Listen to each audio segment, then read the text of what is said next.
സംഘപരിവാർ സംഘടനയുടെ ജ്ഞാനസഭയിൽ പങ്കെടുത്തതിൽ വൈസ് ചാൻസലർമാർക്കെതിരെ രൂക്ഷ വിമർശനവുമായി മന്ത്രിമാർ. പരിപാടിയിൽ പങ്കെടുത്ത ഫിഷറീസ് സർവകലാശാല വിസിയെ മാറ്റണമെന്ന് വിദ്യാഭ്യാസ മന്ത്രി വി ശിവൻകുട്ടി ആവശ്യപ്പെട്ടു.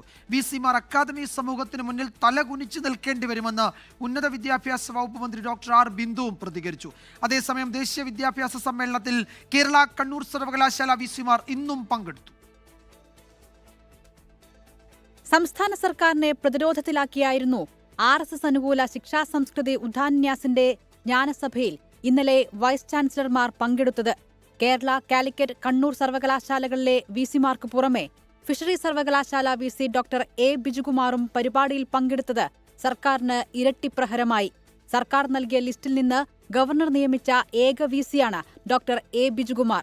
RSS പരിപാടിക്ക് പോകുന്നവരെ ആ സ്ഥാനത്ത് ഇരുത്തേണ്ട കാര്യമില്ല എന്ന് വിദ്യാഭ്യാസ മന്ത്രി വി ശിവൻകുട്ടി. ഈ RSSന്റെ പരിപാടിയിൽ പോകുന്ന വ്യക്തികളെയൊന്നും ആ സ്ഥാനത്തേക്ക് ഇരുത്തിക്കൊണ്ടു പോകേണ്ട ഒരു കാര്യവുമില്ല. അത് കേരളത്തിലെ ജനങ്ങൾ ആഗ്രഹിക്കുന്നില്ല. സർവകലാശാലയിലെ CPIM സംഘടനയായ federation of university teachers association അംഗമാണ് ഡോക്ടർ എ ബിജുകുമാർ.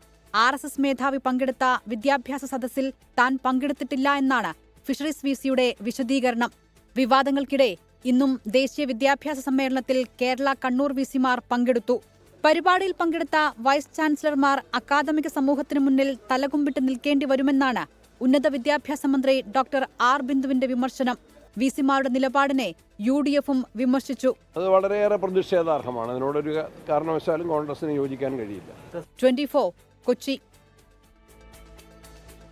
ലോകത്തെവിടെയായാലും ഏത് സമയത്തും 24 വാർത്തകളും ഓഗ്മെന്റഡ് റിയാലിറ്റി പാക്കേജുകളും എക്സ്പ്ലെയിനറുകളും വിശദമായി കാണാൻ ഞങ്ങളുടെ YouTube ചാനൽ നിങ്ങൾക്ക് സബ്സ്ക്രൈബ് ചെയ്യാം.